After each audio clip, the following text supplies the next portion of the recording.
एक संकट की शक्ति। कैसे नेता दुर्घटना और डिजाइन के माध्यम से आदतें बनाते हैं। रोगी पहले से ही बेहोश था जब उसे रोड आइलैंड अस्पताल के ऑपरेटिंग रूम में ले जाया गया।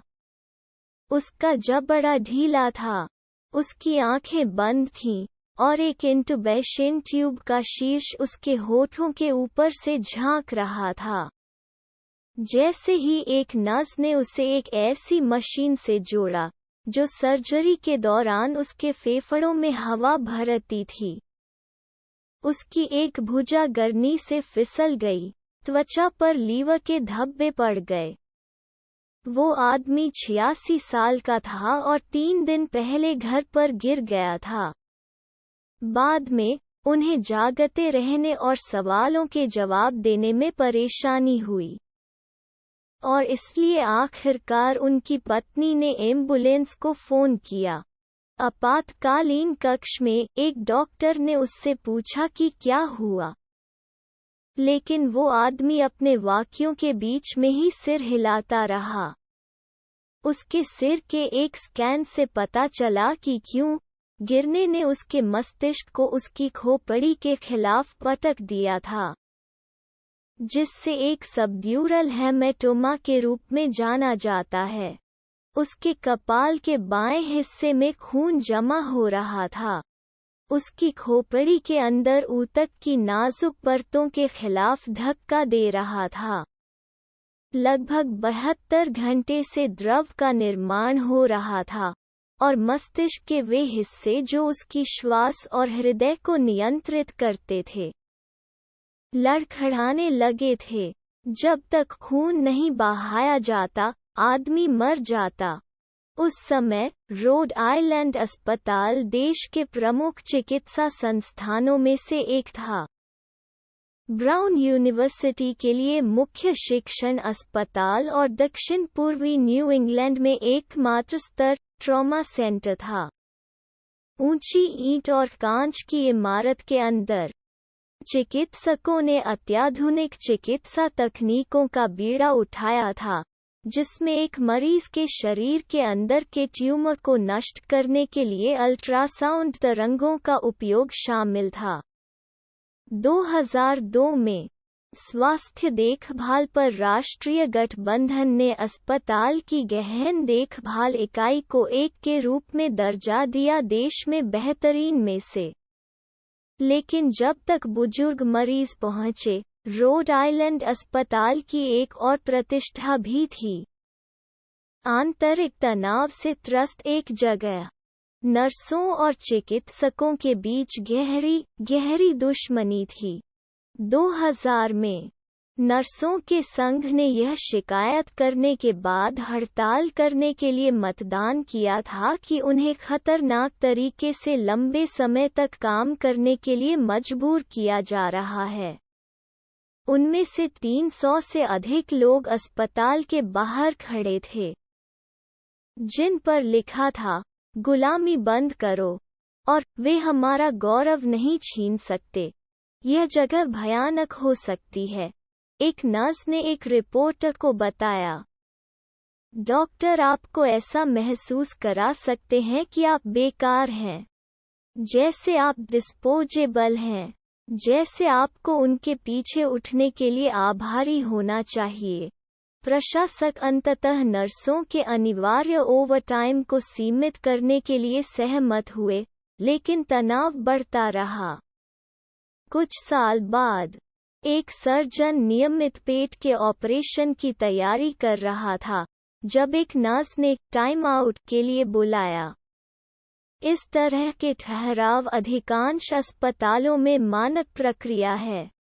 डॉक्टरों और कर्मचारियों के लिए यह सुनिश्चित करने का एक तरीका है कि गलतियों से बचा जाए। रोड आइलैंड अस्पताल में नर्सिंग स्टाफ समय बहिष्कार पर जोर दे रहा था, खासकर जब से एक सर्जन ने गलती से एक लड़की के टनसल को हटा दिया था, जिसकी आंखों की सर्जरी होनी थी।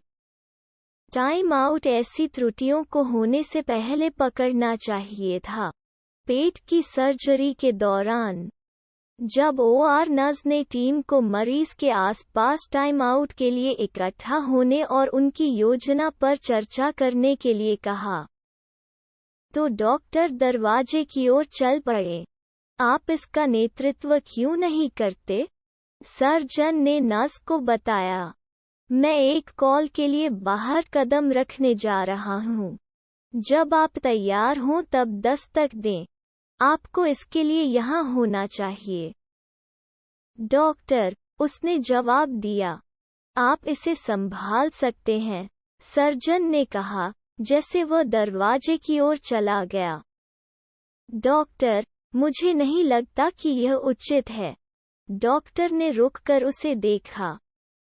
अगर मुझे आपकी राय चाहिए, तो मैं इसके लिए पूछूंगा, उन्होंने कहा। मेरे अधिकार पर फिर कभी सवाल मत करो। यदि आप अपना काम नहीं कर सकते हैं, तो मेरे ओर से बाहर निकलो। नर्स ने टाइम आउट का नेतृत्व किया। कुछ मिनट बाद डॉक्टर को पुनः प्राप्त किया, और प्रक्रिया बिना किसी जटिलता के हुई। उसने फिर कभी एक चिकित्सक का खंडन नहीं किया, और कभी कुछ नहीं कहा जब अन्य सुरक्षा नीतियों की अनदेखी की गई। 2000 के दशक के मध्य में रोड आइलैंड अस्पताल में काम करने वाली एक नर्स ने मुझे बताया, कुछ डॉक्टर ठीक थे और कुछ राक्षस थे।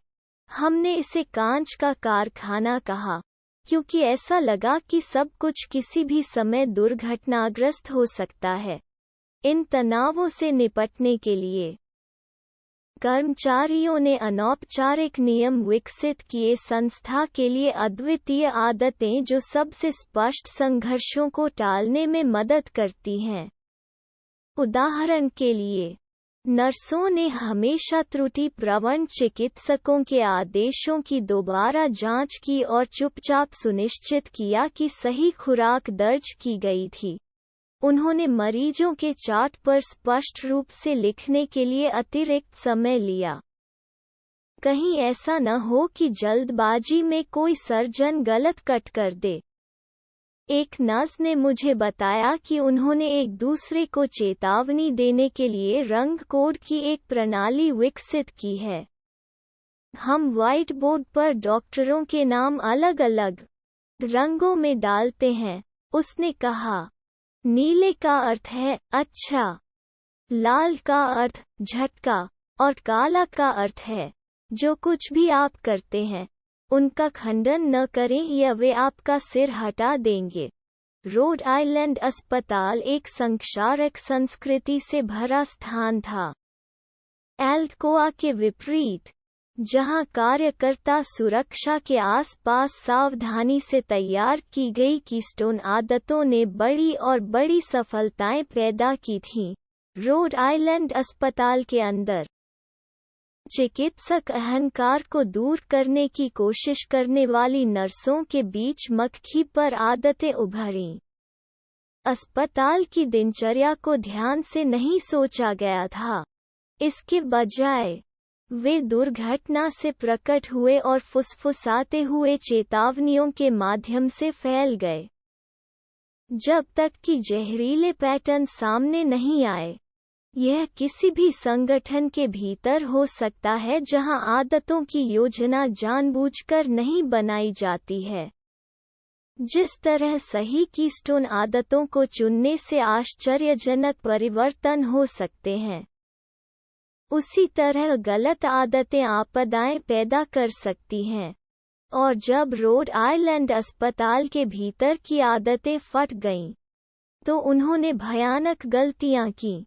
मैं जब आपातकालीन कक्ष के कर्मचारियों ने सबड्यूरल हेमेटोमा वाले 86 वर्षीय व्यक्ति के मस्तिष्क स्कैन को देखा, तो उन्होंने तुरंत न्यूरोसर्जन को ड्यूटी पर रखा। वो एक नियमित स्पाइनल सर्जरी के बीच में था, लेकिन जब उसे पेज मिला, तो वो ऑपरेटिंग टेबल से हट गया और कंप्यूटर पर बुजुर्ग व्यक्ति के सिर की छवियों को देखा। स्क्रीन सर्जन ने अपने सहायक, एक नर्स व्यवसायी, को आपातकालीन कक्ष में जाने और उस व्यक्ति की पत्नी से सर्जरी को मंजूरी देने वाले सहमति फॉर्म पर हस्ताक्षर करने के लिए कहा। उन्होंने अपनी रीढ़ की हड्डी की प्रक्रिया पूरी की। आधे घंटे बाद बुजुर्ग व्यक्ति को उसी ऑपरेटिंग थिएटर में ले जाया गया। नर्स इधर-उधर भाग रही थीं। बेहोश बुजुर्ग को टेबल पर लिटा दिया। एक नर्स ने उसका सहमति फॉर्म और मेडिकल चार्ट उठाया। डॉक्टर, नर्स ने मरीज के चार्ट को देखते हुए कहा, सहमति प्रपत्र यह नहीं कहता है कि रक्त गुल्म कहाँ है। नर्स कागजी कार्रवाई के माध्यम से निकल गई। इस बात का कोई स्पष्ट संकेत नहीं था कि उनके सिर के किस तरफ काम करना था। हर अस्पताल सर्जरी का मार्गदर्शन करने के लिए कागजी कार्रवाई पर निर्भर करता है। कोई भी कटौती करने से पहले एक मरीज या परिवार के सदस्य को प्रत्येक प्रक्रिया को मंजूरी देने और विवरण की पुष्टि करने वाले दस्तावेज पर हस्ताक्षर करना चाहिए। एक अराजक माहौल में, जहां 1 दर्जन डॉक्टर और नर्स ईआर और रिकवरी सूट के बीच एक मरीज को संभाल सकते हैं। सहमति फॉर्म ऐसे निर्देश हैं जो इस बात पर नज़र रखते हैं कि क्या होने वाला है। हस्ताक्षरित और विस्तृत सहमति के बिना किसी को भी सर्जरी में नहीं जाना चाहिए। मैंने पहले स्कैन देखा, सर्जन ने कहा। यह सिर का दाहिना भाग था। अगर हम इसे जल्दी नहीं करते हैं तो वो मरने वाला है। शायद हमें फिल्मों को फिर से खींचना चाहिए, नर्स ने कंप्यूटर टर्मिनल की ओर बढ़ते हुए कहा। सुरक्षा कारणों से 15 मिनट की निष्क्रियता के बाद अस्पताल के कंप्यूटर लॉक हो गए।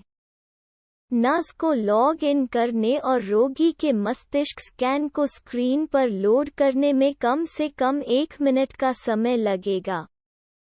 हमारे पास समय नहीं है, सर्जन ने कहा।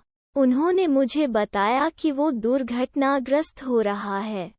हमें दबाव कम करना होगा। क्या होगा अगर हमें परिवार मिल जाए? नर्स ने पूछा। यदि आप यही चाहते हैं तो कमबख्त ईआर को बुलाओ और परिवार को ढूंढो। इस बीच मैं उसकी जान बचाने जा रहा हूँ। सर्जन ने कागजी कार्रवाई को पकड़ लिया, सहमति फॉर्म पर दाएं लिखा और उस पर आद्याशा किया। वहां उन्होंने कहा, हमें तुरंत ऑपरेशन करना है। नर्स ने रोड आइलैंड अस्पताल में 1 साल तक काम किया था। उन्होंने अस्पताल की संस्कृति को समझा। इस सर्जन का नाम नर्स को पता था। अक्सर दालान में बड़े व्हाइट बोर्ड पर काले रंग में लिखा जाता था, यह दर्शाता है कि नर्सों को सावधान रहना चाहिए। इस परिदृश्य में अलिखित नियम स्पष्ट थे। सर्जन हमेशा जीतता है। नर्स ने चार्ट नीचे रखा और एक तरफ खड़ा हो गया क्योंकि डॉक्टर ने बुजुर्ग व्यक्ति के सिर को एक पालने में रखा था जो उसकी खोपड़ी के दाहिने हिस्से तक पहुंच प्रदान करता था और मुंडा और उसके सिर पर एंटीसेप्टिक लगाया था। योजना खोपड़ी को खोलने और उसके मस्तिष्क के ऊपर जमा रक्त को बाहर निकालने की थी। सर्जन ने खोपड़ी के एक फ्लैप को काट दिया, खोपड़ी को उजागर किया और सफ़ेद हड्डी के खिलाफ एक ड्रिल लगाई। उसने तब तक धक्का देना शुरू किया जब तक कि एक नर्म पॉप के साथ बिट टूट नहीं गया। उसने 2 और छेद किए और उस आदमी की खोपड़ी के त्रिकोणीय टुकड़े को काटने के लिए आरी का इस्तेमाल किया। मस्तिष्क के चारों ओर ड्यूरा पारभासी म्यान के नीचे था। हे भगवान, किसी ने कहा। कोई हेमेटोमा नहीं था। वे सिर के गलत हिस्से पर काम कर रहे थे। हमें उसकी बारी चाहिए। सर्जन चिल्लाया। हड्डी के त्रिकोण को बदल दिया गया और धातु की छोटी प्लेटों और शिकंजे के साथ फिर से जोड़ दिया गया और रोगी की खोपड़ी को सिल दिया गया। उसके सिर को दूसरी तरफ स्थानांतरित कर दिया गया और फिर एक बार फिर मुंडा साफ काटा और ड्रिल किया गया जब तक खोपड़ी का एक त्रिकोण हटाया नहीं जा सका। इस बार हेमेटोमा तुरंत दिखाई दे रहा था, एक गहरा उभार जो ड्यूरा को छेदने पर गाढ़े सिर्प की तरह फैल गया था। सर्जन ने खून को वैक्यूम किया और बूढ़े की खोपड़ी के अंदर का दबाव तुरंत गिर गया। सर्जरी, जिसमें लगभग 1 घंटे का समय लगना चाहिए था, लगभग 2 बार लंबी चली थी। बाद में रोगी को गहन चिकित्सा इकाई में ले जाया गया, लेकिन वो पूरी तरह से होश में नहीं आया। 2 हफ्ते बाद उनकी मृत्यु हो गई। एक बाद की जांच में कहा गया कि मौत के सटीक कारण का निर्धारण करना असंभव था, लेकिन रोगी के परिवार ने तर्क दिया कि चिकित्सा त्रुटि के आघात ने उसके पहले से ही नाजुक शरीर को अभिभूत कर दिया था। खोपड़ी के 2 टुकड़ों को हटाने का तनाव, अतिरिक्त समय में सर्जरी और हेमेटोमा को निकालने में देरी ने उसे किनारे पर धकेल दिया था। यदि गलती के लिए नहीं, तो उन्होंने दावा किया, वो अभी भी जीवित हो सकता है। अस्पताल ने एक समझौता किया और सर्जन को रोड आइलैंड अस्पताल में फिर से काम करने से रोक दिया गया। ऐसी दुर्घटना, कुछ नर्सों ने बाद में दावा किया, अपरिहार्य थी। रोड आइलैंड अस्पताल की संस्थागत आदतें इतनी बेकार थीं। यह केवल कुछ समय की बात थी जब तक कि एक गंभीर गलती नहीं हुई। तारांकन, यह केवल अस्पताल ही नहीं है जो खतरनाक पैटर्न पैदा करते हैं। विनाशकारी संगठनात्मक आदतें सैकड़ों उद्योगों और हजारों फर्मों में पाई जा सकती हैं, और लगभग हमेशा वे विचारहीनता की उपज होते हैं। ऐसे नेताओं की जो संस्कृति के बारे में सोचने से बचते हैं और इसलिए इसे बिना मार्गदर्शन के विकसित होने देते हैं। संस्थागत आदतों के बिना कोई संगठन नहीं है, केवल ऐसे स्थान हैं जहां उन्हें जानबूझकर डिजाइन किया गया है, और वे स्थान जहां वे बिना सोचे समझे बनाए गए हैं, इसलिए वे अक्सर प्रतिद्वंद्विता या भय से बढ़ते हैं। लेकिन कभी-कभी विनाशकारी आदतों को भी ऐसे नेताओं द्वारा बदला जा सकता है जो सही अवसरों का लाभ उठाना जानते हैं। कभी-कभी संकट की गर्मी में सही आदतें उभर आती हैं। जब आर्थिक परिवर्तन का एक विकासवादी सिद्धांत पहली बार 1982 में प्रकाशित हुआ था, तो अकादमिक से बाहर बहुत कम लोगों ने ध्यान दिया था। पुस्तक का नर्म कवर और चुनौतीपूर्ण पहला वाक्य, इस खंड में हम बाजार के माहौल में काम करने वाली व्यावसायिक फर्मों की क्षमताओं और व्यवहार का एक विकासवादी सिद्धांत विकसित करते हैं, और उस सिद्धांत के अनुरूप कई मॉडलों का निर्माण और विश्लेषण करते हैं। लगभग डिजाइन किए गए लग रहे थे, पाठकों को दूर भगाओ। लेखक, ये प्रोफेसर रिचर्ड नेल्सन और सिडनी विंटर, शुपेटेरियन सिद्धांत की खोज करने वाले गहन विश्लेषणात्मक पत्रों की एक श्रृंखला के लिए जाने जाते थे। यहाँ तक अधिकांश पीएचडी उम्मीदवारों ने भी समझने का नाटक नहीं किया था। व्यापार रणनीति और संगठनात्मक सिद्धांत की दुनिया के भीतर, हालांकि पुस्तक एक धमाके की तरह चली गई, इसे जल्द ही सदी के सबसे महत्वपूर्ण ग्रंथों में से एक के रूप में प्रतिष्ठित किया गया। अर्थशास्त्र के प्रोफेसरों ने बिजनेस स्कूलों में अपने सहयोगियों से इसके बारे में बात करना शुरू कर दिया, जिन्होंने सम्मेलनों में सीईओ से बात करना शुरू कर दिया, और जल्द ही अधिकारी नेल्सन और विंटर को निगमों के अंदर जनरल इलेक्ट्रिक, फाइजर और स्टारवुड होटल के रूप में अलग अलग उद्धृत कर रहे थे। नेल्सन और विंटर ने एक दशक से अधिक समय बिताया था कि कंपनियां कैसे काम करती हैं। उनके केंद्रीय निष्कर्ष पर पहुंचने से पहले डेटा के दलदल के माध्यम से ट्रूडिंग, बहुत दृढ़ व्यवहार, उन्होंने लिखा, सबसे अच्छा, सामान्य आदतों और आने वाले रणनीतिक झुकावों के प्रतिबिंब के रूप में समझा जाता है। फर्म के अतीत से के बजाय निर्णय वृक्ष की दूरस्थ टहनियों के विस्तृत सर्वेक्षण का परिणाम, या उस भाषा में कहें जो लोग सैद्धांतिक अर्थशास्त्र के बाहर उपयोग करते हैं, ऐसा लग सकता है कि अधिकांश संगठन जानबूझकर निर्णय लेने के आधार पर तर्कसंगत विकल्प बनाते हैं। लेकिन वास्तव में ऐसा नहीं है कि कंपनियां बिल्कुल कैसे काम करती हैं। इसके बजाय फर्मों को लंबे समय से आयोजित संगठनात्मक आदतों, पैटर्न द्वारा निर्देशित किया जाता है जो अक्सर हजारों कर्मचारियों के स्वतंत्र निर्णयों से निकलते हैं, और इन आदतों का पहले से समझे गए किसी भी व्यक्ति की तुलना में अधिक गहरा प्रभाव पड़ता है। उदाहरण के लिए, ऐसा लग सकता है कि किसी कपड़ों की कंपनी के मुख्य कार्यकारी ने पिछले साल बिक्री और विपणन डेटा की सावधानीपूर्वक समीक्षा करके कैटलॉग के कवर पर एक लाल कार्डिगन प्रदर्शित करने का निर्णय लिया था।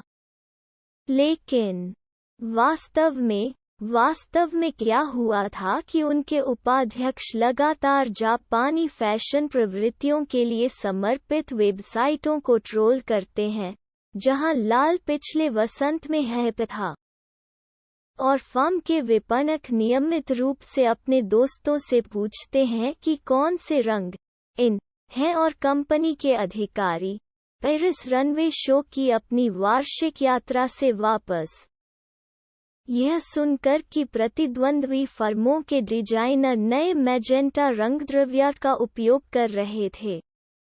ये सभी छोटे इनपुट प्रतिस्पर्धियों के बारे में गपशप करने वाले और अपने दोस्तों से बात करने वाले अधिकारियों के बीच असंगठित पैटर्न का परिणाम। कंपनी के अधिक औपचारिक अनुसंधान और विकास दिनचर्या में तब तक मिश्रित हो गया जब तक कि आम सहमति नहीं बन गई, रेड इस साल लोकप्रिय होगा। किसी ने एकांत जानबूझकर निर्णय नहीं लिया। इसके बजाय दर्जनों आदतें, प्रक्रियाएं और व्यवहार तब तक परिवर्तित हो गए जब तक ऐसा नहीं लग रहा था कि लाल अपरिहार्य विकल्प था। ये संगठनात्मक आदतें या दिनचर्या, जैसा कि नेल्सन और विंटर ने उन्हें बुलाया था, बहुत महत्वपूर्ण हैं, क्योंकि उनके बिना अधिकांश कंपनियों को कभी भी कोई काम नहीं मिलेगा। रूटीन सैकड़ों अलिखित नियम प्रदान करते हैं जिन्हें कंपनियों को संचालित करने की आवश्यकता होती है। वे श्रमिकों को हर कदम पर अनुमति मांगे बिना नए विचारों के साथ प्रयोग करने की अनुमति देते हैं। वे एक प्रकार की संगठनात्मक स्मृति प्रदान करते हैं, ताकि प्रबंधकों को हर 6 महीने में बिक्री प्रक्रिया को फिर से शुरू न करना पड़े या हर बार वीपी के पद छोड़ने से घबराना न पड़े। दिनचर्या अनिश्चितता को कम करती है।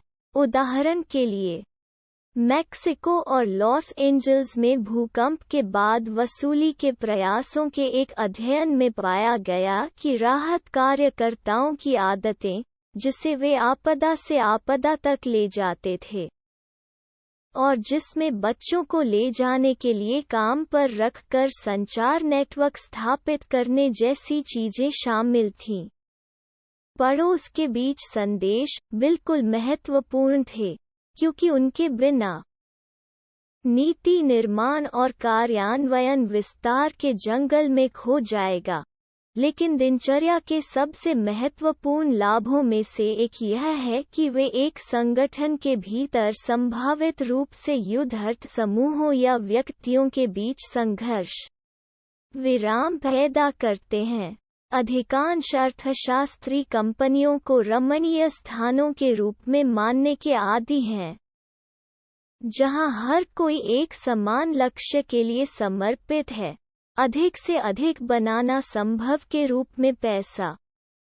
नेल्सन और विंटर ने बताया कि वास्तविक दुनिया में चीजें बिल्कुल भी काम नहीं करती हैं।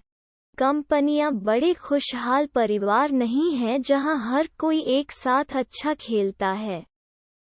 इसके बजाय अधिकांश कार्यस्थल जागीरदारों से बने होते हैं जहां अधिकारी सत्ता और ऋण के लिए प्रतिस्पर्धा करते हैं, अक्सर छिपी हुई झड़पों में जो अपने स्वयं के प्रदर्शन को श्रेष्ठ बनाते हैं और उनके प्रतिद्वंद्वियों को बदतर लगता है। डिवीजन संसाधनों के लिए प्रतिस्पर्धा करते हैं और महिमा को चुराने के लिए एक दूसरे को तोड़फोड़ करते हैं। बॉस अपने अधीनस्थों को एक दूसरे के खिलाफ खड़ा करते हैं ताकि कोई तख्ता पलट न कर सके। कंपनियां परिवार नहीं हैं, वे गृहयुद्ध में युद्ध के मैदान हैं। फिर भी आंतरिक युद्ध की इस क्षमता के बावजूद अधिकांश कंपनियां साल दर साल अपेक्षाकृत शांति से चलती हैं, क्योंकि उनकी दिनचर्या आदतें होती हैं जो कि एक दिन का काम पूरा करने के लिए हर किसी को अपनी प्रतिद्वंद्विता को अलग रखने की अनुमति देती हैं। संगठनात्मक आदतें एक बुनियादी वादा पेश करती हैं। यदि आप स्थापित पैटर्न का पालन करते हैं और संघर्ष विराम का पालन करते हैं, तो प्रतिद्वंद्विता कंपनी को नष्ट नहीं करेगी, मुनाफा बढ़ेगा और अंत में हर कोई अमीर हो जाएगा। उदाहरण के लिए, एक विक्रेता जानता है कि वो अपने पसंदीदा ग्राहकों को बड़े ऑर्डर के बदले में भारी छूट देकर अपने बोनस को बढ़ा सकता है। लेकिन वो यह भी जानती है कि अगर हर विक्रेता भारी छूट देता है, तो फर्म दिवालिया हो जाएगी और कोई बोनस नहीं दिया जाएगा। इसलिए एक रूटीन सामने आता है। सेल्सपर्सन हर जनवरी में एक साथ मिलते हैं और कंपनी के मुनाफे की रक्षा के लिए कितनी छूट देते हैं, इसे सीमित करने के लिए सहमत होते हैं, और साल के अंत में सभी को एक वेतन मिलता है। या उपाध्यक्ष के लिए एक युवा कार्यकारी बंदूक ले लो, जो एक प्रमुख ग्राहक को एक शांत फोन कॉल के साथ एक बिक्री को मार सकता है और एक सहयोगी के विभाजन को तोड़ सकता है, उसे पदोन्नति के लिए दौड़ से बाहर कर सकता है। तोड़फोड़ के साथ समस्या यह है कि भले ही यह आपके लिए अच्छा हो, यह आमतौर पर फर्म के लिए बुरा होता है। तो ज्यादातर कंपनियों में एक अनकहा कॉम्पैक्ट उभरता है। महत्वाकांक्षी होना ठीक है, लेकिन यदि आप बहुत अधिक कठोर खेलते हैं, तो आपके साथी आपके खिलाफ एकजुट होंगे। दूसरी ओर, यदि आप अपने प्रतिद्वंद्वी को कम आंकने के बजाय अपने स्वयं के विभाग को बढ़ावा देने पर ध्यान केंद्रित करते हैं, तो संभवतः समय के साथ आप पर ध्यान दिया जाएगा। रूटीन ऐसे ट्रूस बनाते हैं जो काम को पूरा करने की अनुमति देते हैं। रूटीन और संघर्ष विराम एक प्रकार का मोटा संगठनात्मक न्याय प्रदान करते हैं, और उनके कारण नेल्सन और विंटर ने लिखा, कंपनियों के भीतर संघर्ष आमतौर पर बड़े पैमाने पर अनुमानित रास्तों का अनुसरण करता है और पूर्वानुमानित सीमाओं के भीतर रहता है जो चल रहे दिनचर्या के अनुरूप होते हैं। कि सामान्य राशि काम हो जाता है। फटकार और प्रशंसा सामान्य आवृत्ति के साथ दी जाती है। कोई भी प्रतिद्वंद्वी को पानी में फेंकने की उम्मीद में संगठनात्मक जहाज को एक तेज मोड़ पर चलाने की कोशिश नहीं कर रहा है। अधिकांश समय दिनचर्या और संघर्ष विराम पूरी तरह से काम करते हैं। प्रतिद्वंद्विता अभी भी मौजूद है, लेकिन संस्थागत आदतों के कारण उन्हें सीमा के भीतर रखा जाता है और व्यवसाय फलता फूलता है। हालांकि कभी-कभी एक संघर्ष विराम भी अपर्याप्त साबित होता है। कभी-कभी, जैसा कि रोड आइलैंड अस्पताल ने खोजा, एक अस्थिर शांति किसी भी गृहयुद्ध की तरह विनाशकारी हो सकती है। मैं आपके कार्यालय में कहीं एक डेस्क दराज में दफन, शायद आपके काम के पहले दिन आपको एक पुस्तिका मिली है। इसमें छुट्टियों, बीमा विकल्पों और कंपनी के संगठनात्मक चार्ट के बारे में व्यय प्रपत्र और नियम शामिल हैं। इसमें विभिन्न स्वास्थ्य देखभाल योजनाओं, प्रासंगिक फ़ोन नंबरों की एक सूची और आपके ईमेल तक पहुंचने या इसमें नामांकन करने के निर्देशों का वर्णन करने वाले चमकीले रंग के ग्राफ हैं। 401 के। अब कल्पना करें कि आप एक नए सहयोगी को क्या कहेंगे, जिसने आपकी फर्म में सफल होने के बारे में सलाह मांगी थी। आपकी अनुशंसाओं में शायद कुछ भी शामिल नहीं होगा जो आपको कंपनी की हैंडबुक में मिलेगा। इसके बजाय, आप जिन युक्तियों को पारित करेंगे, विश्वसनीय कौन है, किन सचिवों का दबदबा उनके आकाओं से ज्यादा है, कुछ करने के लिए नौकरशाही में हेरफेर कैसे करें, क्या ऐसी आदतें हैं जिन पर आप जीवित रहने के लिए हर दिन भरोसा करते हैं। यदि आप किसी तरह अपने सभी काम करने की आदतों को आरेखित कर सकते हैं और अनौपचारिक शक्ति संरचनाएं, संबंध, गठबंधन और संघर्ष जो वे प्रतिनिधित्व करते हैं, और फिर अपने आरेख को अपने सहयोगियों द्वारा तैयार किए गए आरेखों के साथ ओवरले करते हैं, तो यह आपकी फर्म के गुप्त पदानुक्रम का एक नक्शा तैयार करेगा। एक गाइड कौन जानता है कि चीजों को कैसे करना है और जो कभी भी गेंद से आगे नहीं निकलता है। नेल्सन और विंटर की दिनचर्या और उनके द्वारा संभव किए गए समझौते हर तरह के व्यवसाय के लिए महत्वपूर्ण हैं। उदाहरण के लिए, नीदरलैंड में यूट्रेक्ट विश्वविद्यालय के एक अध्ययन ने उच्च फैशन की दुनिया में दिनचर्या को देखा। जीवित रहने के लिए प्रत्येक फैशन डिजाइनर के पास कुछ बुनियादी कौशल होने चाहिए। रचनात्मकता और शुरुआत के रूप में हाउते कोउचर के लिए एक स्वभाव, लेकिन यह सफल होने के लिए पर्याप्त नहीं है। सफलता या विफलता के बीच क्या अंतर है? एक डिजाइनर की दिनचर्या है, चाहे उनके पास थोक विक्रेताओं के स्टॉक बेचने से पहले इतालवी ब्रॉडक्लोथ प्राप्त करने की प्रणाली हो, सर्वोत्तम जिपर और बटन सीम स्ट्रेस खोजने की प्रक्रिया, एक स्टोर में एक पोशाक शिपिंग के लिए एक दिनचर्या 3 सप्ताह के बजाय 10 दिन। फैशन इतना जटिल व्यवसाय है कि सही प्रक्रियाओं के बिना एक नई कंपनी रसद के साथ फंस जाएगी, और एक बार ऐसा होने पर रचनात्मकता मायने रखती है। और कौन से नए डिजाइनरों के पास सही आदतें होने की सबसे अधिक संभावना है? जिन्होंने सही संघर्ष विराम का गठन किया है और सही गठबंधन पाया है। संघर्ष विराम इतना महत्वपूर्ण है कि नए फैशन लेबल आमतौर पर तभी सफल होते हैं जब वे ऐसे लोगों के नेतृत्व में हों जिन्होंने अन्य फैशन कंपनियों को अच्छी शर्तों पर छोड़ दिया हो। कुछ लोग सोच सकते हैं कि नेल्सन और विंटर शुष्क आर्थिक सिद्धांत पर एक किताब लिख रहे थे, लेकिन उन्होंने वास्तव में जो उत्पादन किया वो कॉर्पोरेट अमेरिका में जीवित रहने के लिए एक मार्गदर्शक था।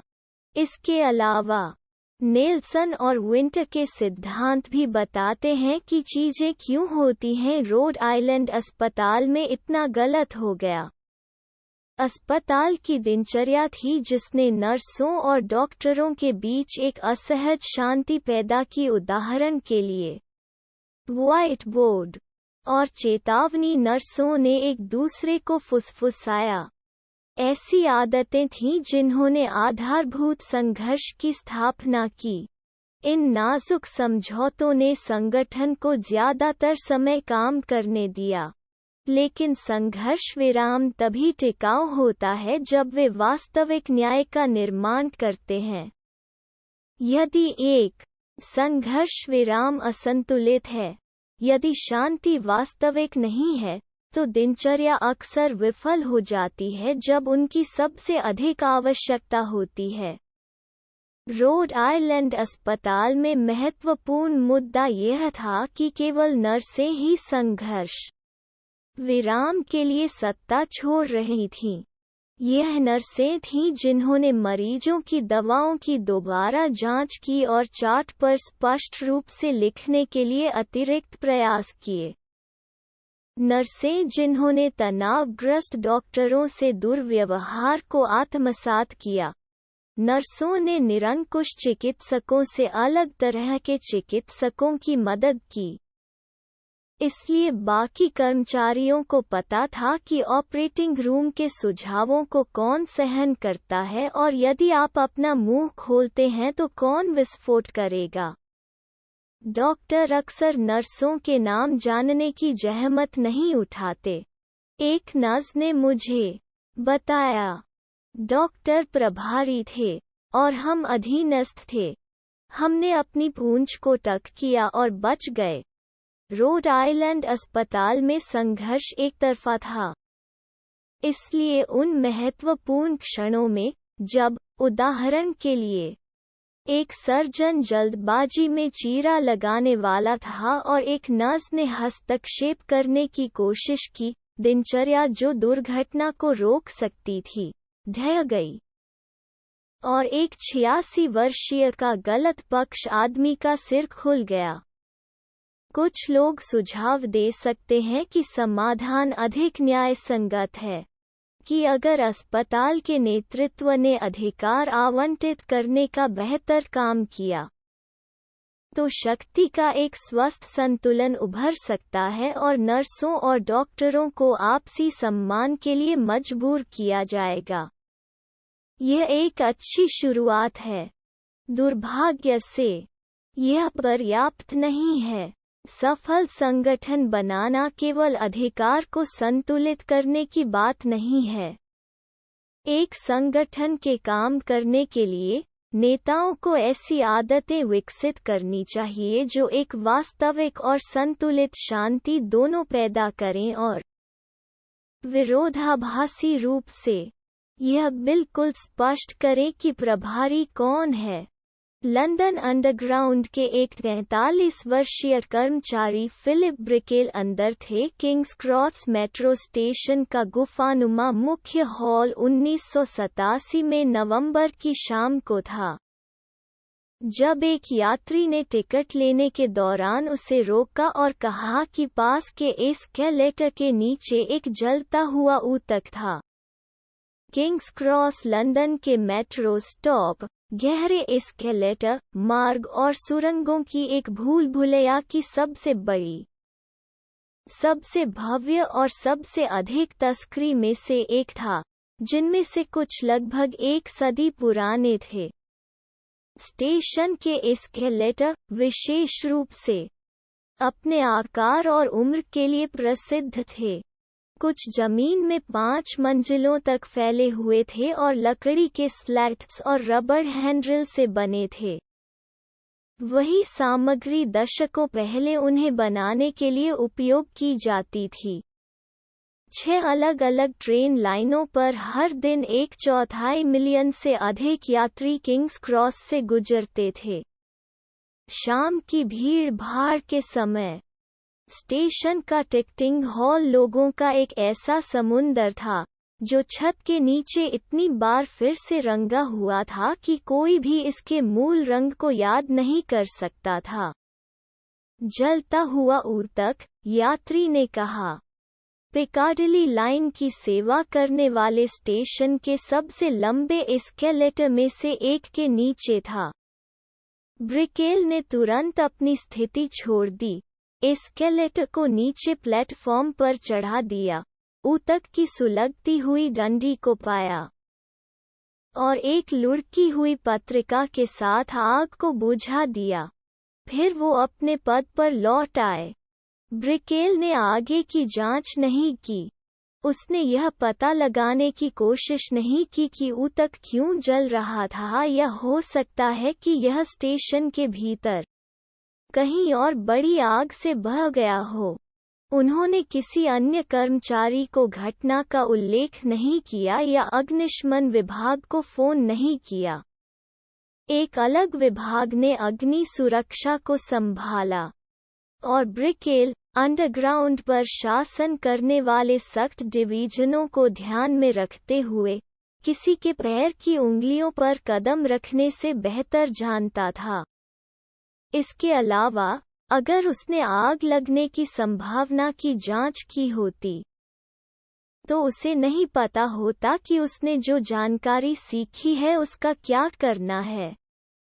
अंडरग्राउंड में कड़े निर्धारित आदेश की श्रृंखला ने उसे किसी वरिष्ठ के प्रत्यक्ष प्राधिकरण के बिना किसी अन्य विभाग से संपर्क करने से प्रतिबंधित कर दिया, और अंडरग्राउंड की दिनचर्या कर्मचारी से कर्मचारी को सौंपी गई, ने उसे बताया कि उसे कभी भी किसी भी परिस्थिति में किसी स्टेशन के अंदर किसी भी चीज को आग के रूप में जोर से नहीं कहना चाहिए। ऐसा न हो कि यात्री घबरा जाएं। ऐसा नहीं था कि चीजें कैसे की गईं। अंडरग्राउंड एक प्रकार की सैद्धांतिक नियम पुस्तिका द्वारा शासित था जिसे किसी ने भी कभी नहीं देखा या पढ़ा था और वास्तव में अलिखित नियमों को छोड़कर मौजूद नहीं था जिसने प्रत्येक कर्मचारी के जीवन को आकार दिया था।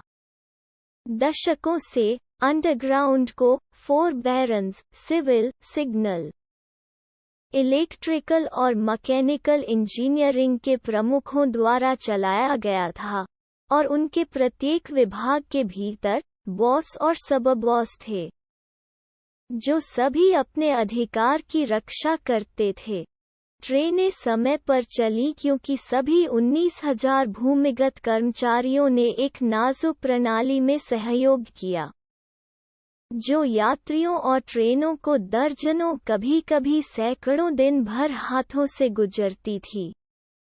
लेकिन वो सहयोग 4 विभागों में से प्रत्येक और उनके सभी लेफ्टिनेंटों के बीच शक्ति संतुलन पर निर्भर करता था, जो स्वयं उन हजारों आदतों पर निर्भर करता था जिनका कर्मचारी पालन करते थे।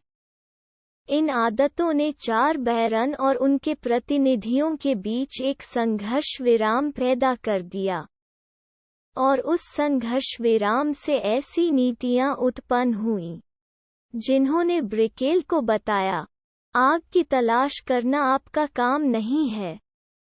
अपनी सीमा का अतिक्रमण न करें।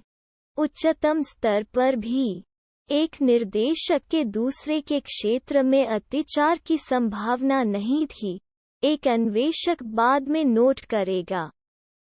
इस प्रकार इंजीनियरिंग निदेशक ने खुद को इस बात से चिंतित नहीं किया कि क्या ऑपरेटिंग स्टाफ को अग्नि सुरक्षा और निकासी प्रक्रियाओं में ठीक से प्रशिक्षित किया गया था, क्योंकि वो उन मामलों को संचालन निदेशालय का प्रांत मानते थे, इसलिए ब्रिकेल ने जलते हुए ऊतक के बारे में कुछ नहीं कहा। अन्य परिस्थितियों में यह एक महत्वहीन विवरण हो सकता है। इस मामले में ऊतक एक आवारा चेतावनी थी, थोड़ा सा ईंधन जो एक बड़े छिपे हुए विस्फोट से बच गया था, जो दिखाएगा कि पूरी तरह से संतुलित युद्धविराम भी कितना खतरनाक हो सकता है यदि वे ठीक से डिजाइन नहीं किए गए हैं। ब्रिकेल के अपने बूथ पर लौटने के 15 मिनट बाद दूसरा पिकाडिली एस्केलेटर पर चढ़ते ही यात्री ने धुएं का एक झोंका देखा। उसने इसका जिक्र एक अंडरग्राउंड कर्मचारी से किया।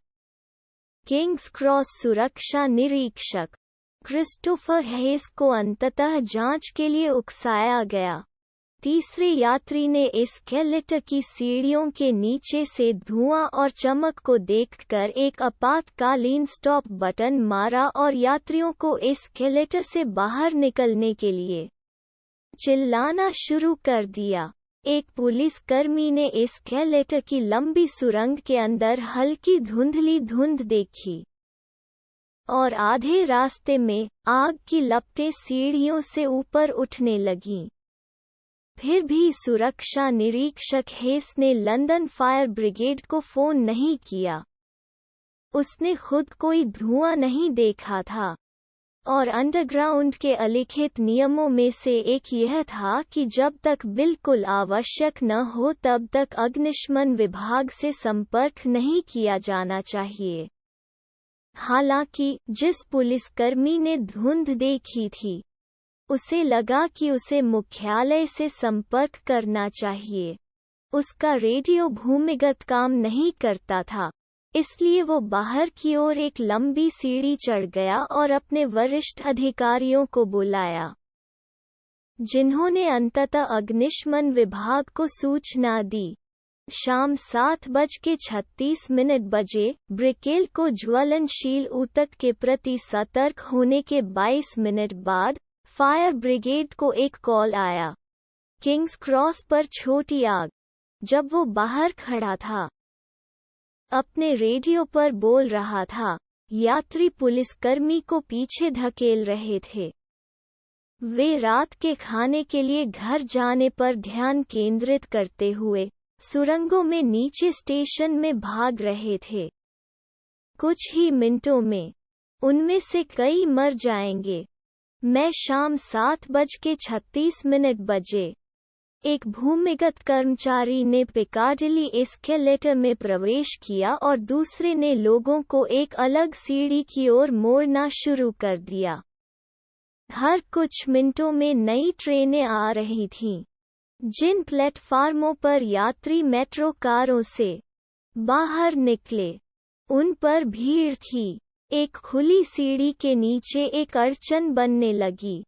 हेस, सुरक्षा निरीक्षक, पिकाडिली एस्केलेटर के मशीन रूम की ओर जाने वाले मार्ग में चला गया।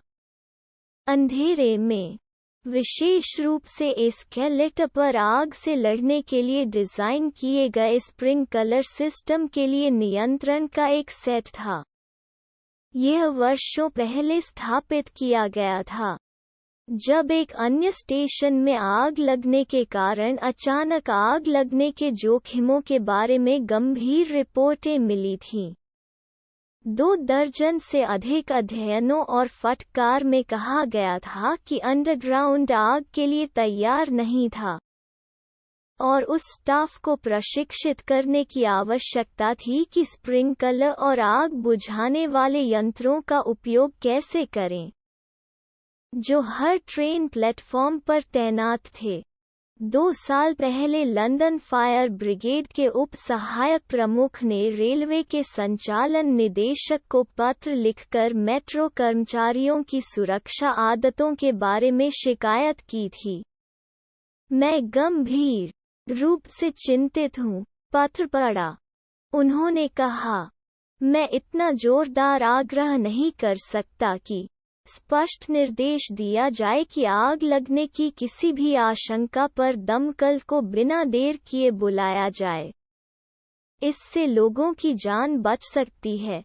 हालांकि सुरक्षा निरीक्षक हेस ने उस पत्र को कभी नहीं देखा क्योंकि यह उस पत्र से एक अलग डिवीजन को भेजा गया था जिसमें उन्होंने काम किया था, और चेतावनी को प्रतिबिंबित करने के लिए अंडरग्राउंड की नीतियों को कभी भी फिर से नहीं लिखा गया था। किंग्स क्रॉस के अंदर किसी को भी यह समझ में नहीं आया कि एस्केलेटर स्प्रिंकलर सिस्टम का उपयोग कैसे किया जाता है या बुझाने वालों का उपयोग करने के लिए अधिकृत नहीं था, क्योंकि दूसरे विभाग ने उन्हें नियंत्रित किया था। हेस पूरी तरह से भूल गए कि स्प्रिंकलर सिस्टम मौजूद था। अंडरग्राउंड पर शासन करने वाले ट्रूस ने सुनिश्चित किया कि हर कोई अपनी जगह जानता है, लेकिन उन्होंने जो कुछ भी आपको जानने के लिए सौंपा गया था उसके बाहर कुछ भी सीखने के लिए कोई जगह नहीं छोड़ी। हेस बिना एक नज़र के स्प्रिंकलर नियंत्रणों से आगे निकल गए। जब वो मशीन रूम में पहुंचा तो वो गर्मी से लगभग उबर चुका था। आग पहले ही इतनी भीषण थी कि काबू नहीं किया जा सकता था। वो भागकर मुख्य हॉल में गया। टिकट मशीनों पर खड़े लोगों की कतार थी और सैकड़ों लोग कमरे के चारों ओर मिलिंग कर रहे थे, प्लेटफॉर्म पर चल रहे थे या स्टेशन से निकल रहे थे। हेस को एक पुलिसकर्मी मिला। हमें ट्रेनों को रोकना होगा और सभी को यहाँ से निकालना होगा, उन्होंने उससे कहा। आग नियंत्रण से बाहर है, यह हर जगह जा रहा है। शाम 7:42 बजे जलते हुए ऊतक के लगभग आधे घंटे बाद पहला फायरमैन किंग्स क्रॉस पर पहुंचा। जैसे ही उन्होंने टिकट हॉल में प्रवेश किया, उन्होंने देखा कि छत से घना काला धुआं उड़ने लगा है। एस्केलेटर की रबर की रेलिंग जलने लगी थी। जैसे ही रबर जलने की तीखी गंध फैली, टिकट हॉल में यात्रियों को लगने लगा कि कुछ गड़बड़ है। वे बाहर निकलने की ओर बढ़ गए क्योंकि दमकल कर्मी भीड़ के बीच से गुजरते हुए ज्वार के खिलाफ लड़ रहे थे। नीचे आग फैल रही थी। पूरा एस्केलेटर अब जल रहा था। एक अत्यधिक गर्म गैस का उत्पादन कर रहा था जो शाफ्ट के शीर्ष तक पहुंच गया था। एस्केलेटर, जहां यह सुरंग की छत के खिलाफ फंस गया था, जो पुराने पेंट की लगभग 20 परतों से ढका हुआ था। कुछ साल पहले अंडरग्राउंड के संचालन निदेशक ने सुझाव दिया था कि यह सभी पेंट आग का खतरा पैदा कर सकते हैं। शायद, उन्होंने कहा, नई परतों को लागू करने से पहले पुरानी परतों को हटा दिया जाना चाहिए। हालांकि पेंटिंग प्रोटोकॉल उनके दायरे में नहीं थे। पेंट की जिम्मेदारी रखरखाव विभाग के पास रहती थी, जिसके प्रमुख ने सिफारिश के लिए अपने सहयोगी को विनम्रता से धन्यवाद दिया और फिर नोट किया कि यदि वो अन्य विभागों में हस्तक्षेप करना चाहता है तो एहसान तुरंत वापस कर दिया जाएगा। संचालन निदेशक ने अपनी सिफारिश वापस ले ली। जैसे ही एस्केलेटर शाफ्ट की छत के साथ सुपरहीटेड गैसें जमा हुईं, पेंट की उन सभी पुरानी परतों ने गर्मी को अवशोषित करना शुरू कर दिया। जैसे ही प्रत्येक नई ट्रेन आए, उसने स्टेशन में ऑक्सीजन का एक ताज़ा झोंका डाला, आग को धौंकनी की तरह खिला दिया। शाम 7:43 बजे एक ट्रेन आई और मार्क सिल्वर नाम का एक सेल्समैन बाहर निकला। वो तुरंत जानता था कि कुछ गलत था। हवा धुंधली थी, मंच लोगों से खचाखच भरा था। जहां वो खड़ा था, उसके चारों ओर धुआं छा गया। ट्रेन की कारों के चारों ओर कलिंग के रूप में वे पटरियों पर बैठे थे। वो ट्रेन में फिर से घुसने के लिए मुड़ा, लेकिन दरवाजे बंद हो चुके थे। उसने खिड़कियों पर हथौड़ा मार दिया, लेकिन मंदता से बचने के लिए एक अनौपचारिक नीति थी। एक बार दरवाजे सील हो जाने के बाद वे फिर से नहीं खुलते। प्लेटफॉर्म के ऊपर नीचे सिल्वर व अन्य यात्रियों ने दरवाजा खोलने के लिए चालक पर चीख पुकार मचा दी। सिग्नल की बत्ती हरे रंग में बदल गई और ट्रेन दूर चली गई। सुरंग में जाते ही एक महिला ट्रेन के पीछे दौड़ती हुई पटरियों पर कूद गई। मुझे अंदर आने दो, वो चिल्ला रही है। सिल्वर प्लेटफॉर्म से नीचे चला गया, जहां एक पुलिसकर्मी सभी को पिकाडिली एस्केलेटर से दूर और दूसरी सीढ़ी पर ले जा रहा था। घबराए लोगों की भीड़ ऊपर उठने का इंतजार कर रही थी। वे सभी धुएं को सूंघ सकते थे और सभी एक साथ पैक किए गए थे। गर्मी लग रही थी, या तो आग से या लोगों के क्रश से। चांदी निश्चित नहीं थी। वो अंत में एक एस्केलेटर की तह तक गया जिसे बंद कर दिया गया था। जैसे ही वो टिकटिंग हॉल की ओर चढ़े, उन्होंने महसूस किया कि उनके पैर गर्मी से जल रहे हैं, जो 15 फुट की दीवार के माध्यम से आ रहे हैं, जो उन्हें पिकाडिली शाफ्ट से अलग कर रहे हैं। मैंने ऊपर देखा और दीवारों को देखा और सीलिंग सिजलिंग। उन्होंने बाद में कहा, शाम 7:45 बजे एक आने वाली ट्रेन ने स्टेशन में हवा का एक बड़ा झोंका दिया। जैसे ही ऑक्सीजन ने आग लगाई, पिकाडिली एस्केलेटर में आग लग गई। शाफ्ट की छत के साथ सुपरहीटेड गैसें नीचे की आग और ऊपर से जलती हुई पेंट से भरकर एक दहन तापमान तक पहुंच गई, जिसे फ्लैशओवर पॉइंट के रूप में जाना जाता है। उस समय शाफ्ट के अंदर सब कुछ, पेंट, लकड़ी के एस्केलेटर, सीढ़ियां और कोई अन्य उपलब्ध ईंधन, एक भीषण विस्फोट में प्रज्वलित हो गया। अचानक भस्म करने की शक्ति ने राइफल बैरल के आधार पर बारूद के विस्फोट की तरह काम किया। इसने लंबे शाफ्ट के माध्यम से आग को ऊपर की ओर धकेलना शुरू कर दिया और अधिक गर्मी और वेग को अवशोषित कर लिया, क्योंकि जब तक यह सुरंग से बाहर नहीं निकल गया और लपटों की एक दीवार में टिकटिंग हॉल में आग लग गई, जिससे धातु, टाइल और मांस में आग लग गई। आधे सेकंड में ही हॉल के अंदर का तापमान 150 डिग्री बढ़ गया। साइड एस्केलेटर में से एक पर सवार एक पुलिसकर्मी ने बाद में जांचकर्ताओं को बताया कि उसने लौट का एक जेट देखा जो गोली मारकर एक तरह की गेंद में इकट्ठा हो गया। उस वक्त हॉल के अंदर करीब 50 लोग मौजूद थे। सड़क के ऊपर एक राहगीर ने महसूस किया कि मेट्रो के एक निकास से गर्मी का विस्फोट हुआ है। एक यात्री को डगमगाते हुए देखा और मदद के लिए दौड़ा। बचावकर्ता ने कहा, मैंने अपने दाहिने हाथ से उसका दाहिना हाथ पकड़ लिया था, लेकिन जैसे ही हमारे हाथों ने छुआ, मैं महसूस कर सकता था कि वो लाल गर्म था और मेरे हाथ से कुछ त्वचा निकल गई।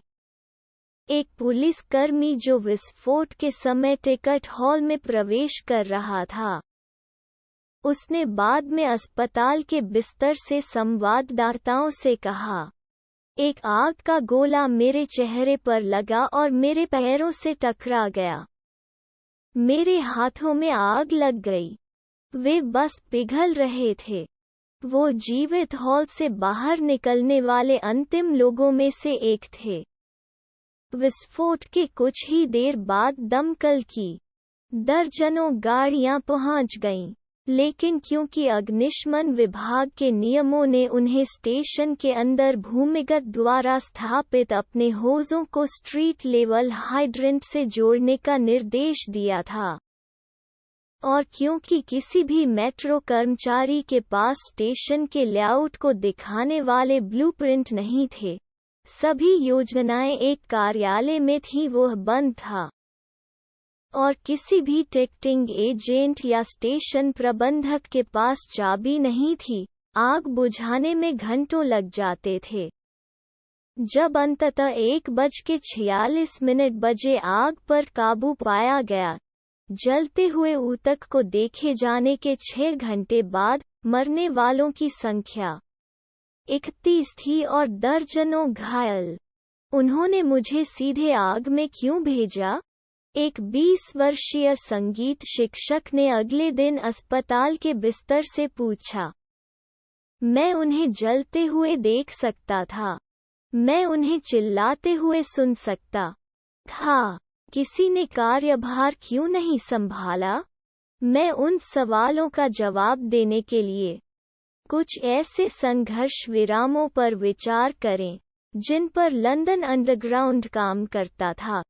टिकटिंग क्लर्कों को चेतावनी दी गई थी कि उनका अधिकार क्षेत्र टिकट बेचने तक ही सीमित था।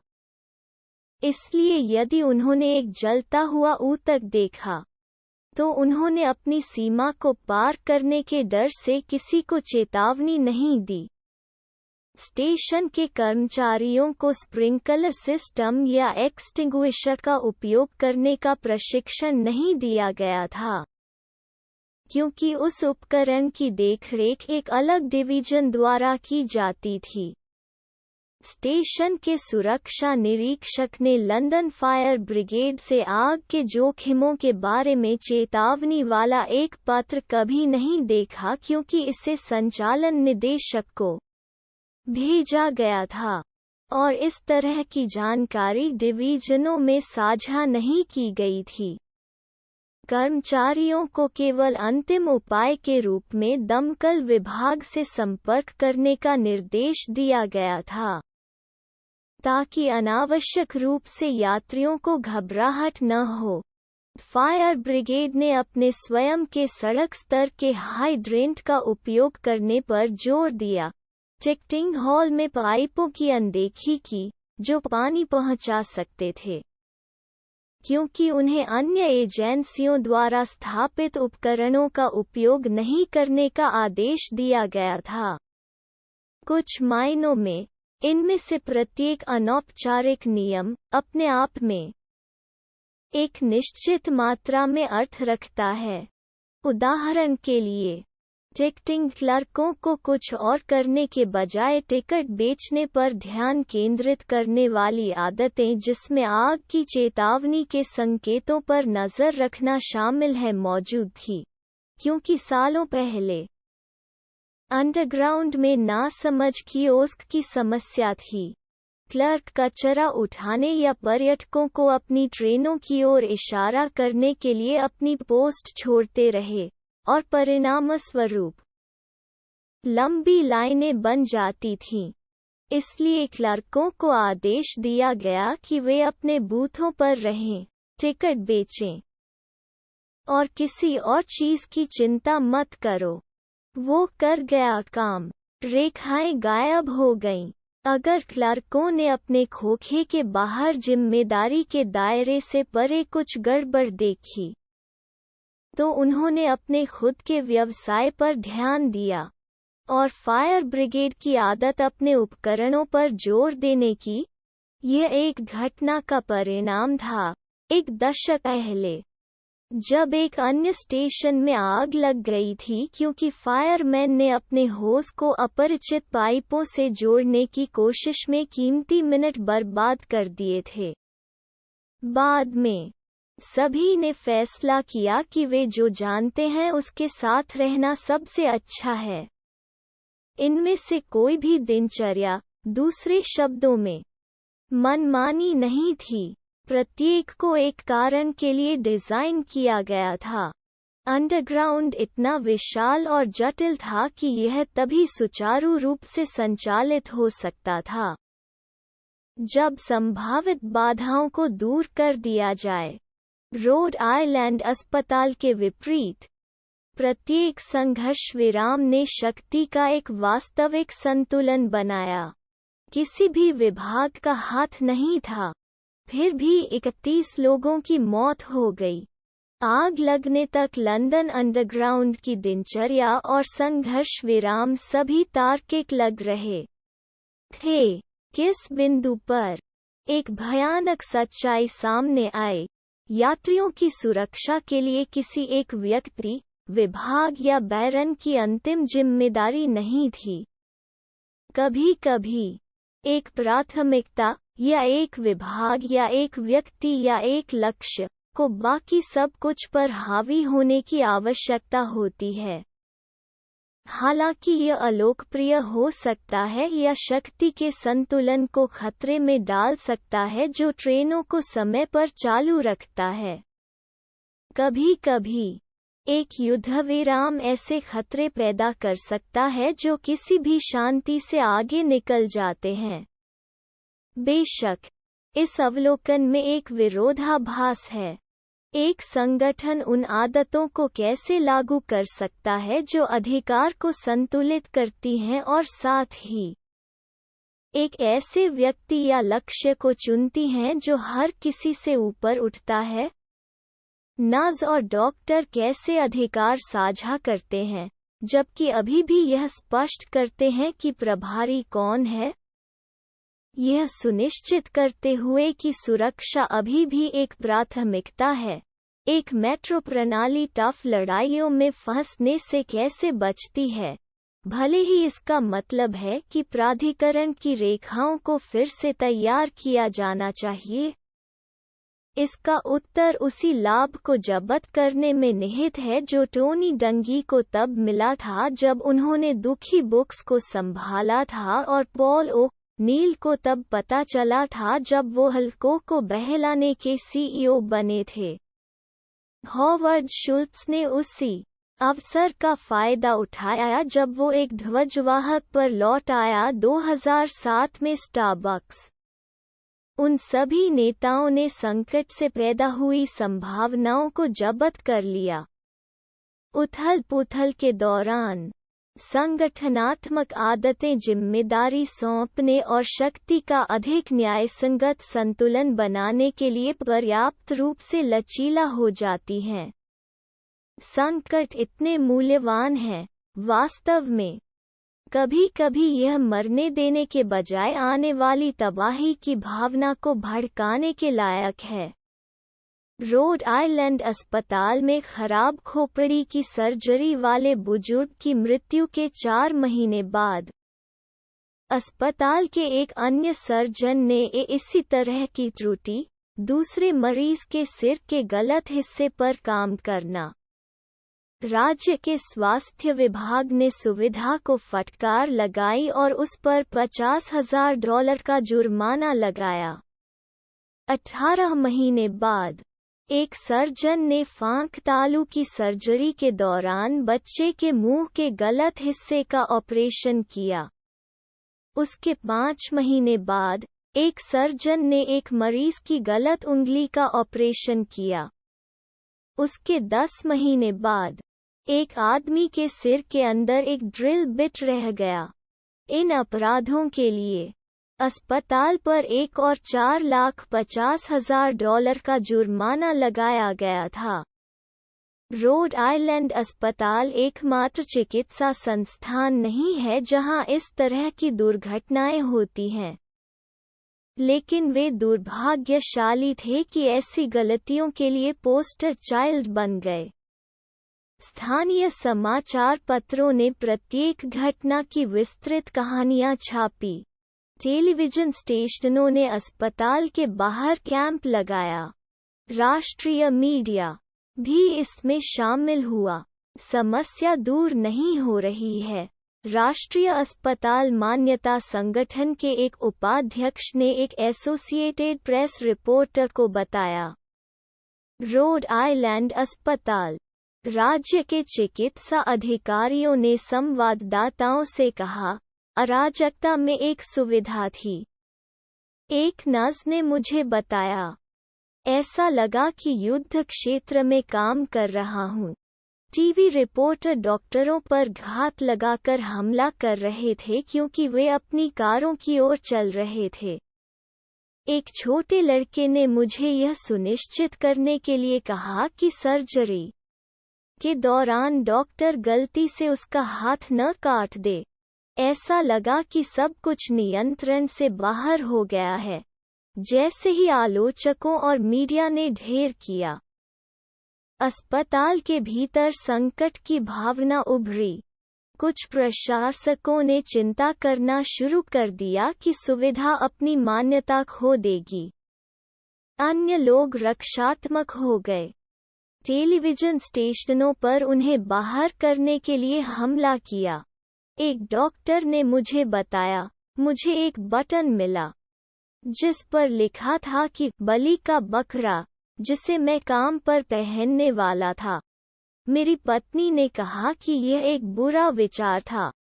फिर एक प्रशासक, डॉक्टर मैरी रीच कूपर, जो 86 वर्षीय व्यक्ति की मृत्यु से कुछ सप्ताह पहले मुख्य गुणवत्ता अधिकारी बन गए थे, मौत बात की। अस्पताल के प्रशासकों और कर्मचारियों के साथ बैठक में कूपर ने कहा कि वे स्थिति को गलत देख रहे हैं। यह सारी आलोचना कोई बुरी बात नहीं थी, उसने कहा। वास्तव में अस्पताल को एक अवसर दिया गया था जो कि कुछ संगठनों को कभी मिला था। मैंने इसे एक उद्घाटन के रूप में देखा, डॉक्टर कूपर ने मुझे बताया। इन समस्याओं पर हमला करने और विफल होने की कोशिश करने वाले अस्पतालों का एक लंबा इतिहास है। कभी-कभी लोगों को झटके की जरूरत होती है, और सभी खराब प्रचार एक गंभीर झटका थे। इसने हमें हर चीज की दोबारा जांच करने का मौका दिया। रोड आइलैंड अस्पताल ने पूरे दिन के लिए सभी वैकल्पिक सर्जरी इकाइयों को बंद कर दिया, एक बहुत बड़ा खर्च, और पूरे स्टाफ को एक गहन प्रशिक्षण कार्यक्रम के माध्यम से रखा, जिसने टीम वर्क पर जोर दिया और नर्सों और चिकित्सा कर्मचारियों को सशक्त बनाने के महत्व पर जोर दिया। न्यूरोसर्जरी के प्रमुख ने इस्तीफा दे दिया और एक नए नेता का चयन किया गया। अस्पताल ने अपने सर्जिकल सुरक्षा उपायों को फिर से डिजाइन करने में मदद करने के लिए centre for transforming health care प्रमुख चिकित्सा संस्थानों के गठबंधन को आमंत्रित किया।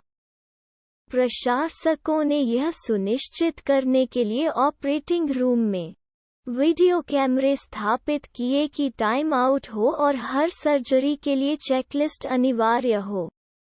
एक कंप्यूटरीकृत प्रणाली ने किसी भी अस्पताल के कर्मचारी को गुमनाम रूप से उन समस्याओं की रिपोर्ट करने की अनुमति दी जो रोगी के स्वास्थ्य को खतरे में डालती हैं। उन पहलों में से कुछ पिछले वर्षों में रोड आइलैंड अस्पताल में प्रस्तावित किए गए थे, लेकिन उन्हें हमेशा मारा गया था। डॉक्टर और नर्स नहीं चाहते थे कि लोग अपनी सर्जरी या अन्य अस्पतालों को यह बताएं कि उन्हें अपना काम कैसे करना है। लेकिन एक बार जब संकट की भावना ने रोड आइलैंड अस्पताल को जकड़ लिया, तो हर कोई बदलने के लिए और अधिक खुला हो गया। अन्य अस्पतालों ने गलतियों के मद्देनज़र समान बदलाव किए हैं और त्रुटि दर को कम किया है जो कुछ साल पहले सुधार के लिए प्रतिरक्षा थी। रोड आइलैंड अस्पताल की तरह इन संस्थानों ने पाया है कि संकट की भावना होने पर ही सुधार आमतौर पर संभव है। उदाहरण के लिए, हार्वर्ड विश्वविद्यालय के शिक्षण अस्पतालों में से एक, Beth Israel deaconess medical centre, 1990 के दशक के उत्तरार्ध में त्रुटियों और आंतरिक लड़ाइयों के दौर से गुजरा, जो अखबारों के लेखों और सार्वजनिक बैठकों में नर्सों और प्रशासकों के बीच बदसूरत चिल्लाने वाले मैचों में फैल गया। राज्य के कुछ अधिकारियों के बीच अस्पताल को विभागों को बंद करने के लिए मजबूर करने की बात चल रही थी। वे साबित कर सकते थे कि गलतियां रुक जाएंगी। तब अस्पताल हमले के तहत अपनी संस्कृति को बदलने के लिए समाधानों के आसपास एकत्रित हुआ। जवाब का एक हिस्सा सुरक्षा दौर था, जिसमें हर 3 महीने में एक वरिष्ठ चिकित्सक ने एक विशेष सर्जरी या निदान पर चर्चा की और वर्णन किया, श्रमसाध्य विस्तार से, एक गलती या उसके सैकड़ों दर्शकों के करीब चूक। डॉक्टर डोनाल्ड मूरमैन ने कहा, सार्वजनिक रूप से गलती को स्वीकार करना कष्टदायी है। हाल ही में बैथ इज़राइल डैकोनेस के एसोसिएट सर्जन इन चीफ ने कहा, 20 साल पहले डॉक्टर ऐसा नहीं करते थे, लेकिन अब अस्पतालों में दहशत की एक वास्तविक भावना फैल गई है। और यहाँ तक सबसे अच्छे सर्जन भी इस बारे में बात करने को तैयार हैं कि वे एक बड़ी गलती के कितने करीब आ गए। चिकित्सा की संस्कृति बदल रही है। मैं अच्छे नेता संगठनात्मक आदतों को सुधारने के लिए संकटों को पकड़ लेते हैं। उदाहरण के लिए, नासा के प्रशासकों ने एजेंसी की सुरक्षा आदतों में सुधार करने के लिए वर्षों तक प्रयास किया, लेकिन वे प्रयास तब तक असफल रहे जब तक कि 1986 में अंतरिक्ष यान चैलेंजर में विस्फोट नहीं हो गया। उस त्रासदी के मद्देनज़र, संगठन गुणवत्ता मानकों को लागू करने के तरीके में सुधार करने में सक्षम था। एयरलाइन पायलटों ने भी विमान निर्माताओं और हवाई यातायात नियंत्रकों को कॉकपिट कैसे बिछाए गए थे और यातायात नियंत्रकों को कैसे सूचित किया गया था, इसे फिर से डिज़ाइन करने के लिए मनाने की कोशिश में वर्षों बिताए। फिर 1977 में टेनेरिफ के स्पेनिश द्वीप पर एक रनवे त्रुटि में 583 लोगों की मौत हो गई और 5 साल के भीतर कॉकपिट डिज़ाइन, रनवे प्रक्रियाओं और हवाई यातायात नियंत्रक संचार दिनचर्या को बदल दिया गया। वास्तव में, संकट ऐसे मूल्यवान अवसर हैं कि एक बुद्धिमान नेता अक्सर उद्देश्य पर आपातकाल की भावना को बढ़ाता है। ठीक ऐसा ही किंग्स क्रॉस स्टेशन में आग लगने के बाद हुआ था। आग लगने के 5 दिन बाद, ब्रिटिश राज्य सचिव ने घटना का अध्ययन करने के लिए एक विशेष जांचकर्ता डेसमंड फेनेल को नियुक्त किया। फेनेल ने अंडरग्राउंड के नेतृत्व का साक्षात्कार करके शुरू किया, और जल्दी से पता चला कि हर कोई जानता था वर्षों से कि अग्नि सुरक्षा एक गंभीर समस्या थी। और फिर भी कुछ भी नहीं बदला था। कुछ प्रशासकों ने नए पदानुक्रम प्रस्तावित किए थे जो आग की रोकथाम के लिए जिम्मेदारी स्पष्ट करते। अन्य ने स्टेशन प्रबंधकों को अधिक शक्ति देने का प्रस्ताव रखा था ताकि वे विभागीय विभाजन को पाट सकें। उन सुधारों में से कोई भी लागू नहीं किया गया था। जब फेनेल ने अपने स्वयं के परिवर्तनों का सुझाव देना शुरू किया, तो उन्होंने उसी प्रकार की बाधाओं को देखा। विभाग प्रमुख जिम्मेदारी लेने से इनकार कर रहे थे या अपने अधीनस्थों को फुसफुसाते हुए धमकियों से उन्हें कम कर रहे थे, उभरने लगे। इसलिए उन्होंने अपनी जांच को मीडिया सर्कस में बदलने का फैसला किया। उन्होंने 90 दिनों तक चलने वाली सार्वजनिक सुनवाई का आह्वान किया और एक ऐसे संगठन का खुलासा किया जिसने जोखिमों की कई चेतावनियों को नज़रअंदाज कर दिया था। उन्होंने अखबार के संवाददाताओं से कहा कि जब भी वे मेट्रो में सवार होते हैं तो यात्रियों को गंभीर खतरा होता है। उन्होंने दर्जनों गवाहों से जिरह की जिन्होंने एक ऐसे संगठन का वर्णन किया जहां टफ की लड़ाई कम्यूटर सुरक्षा से अधिक मायने रखती थी।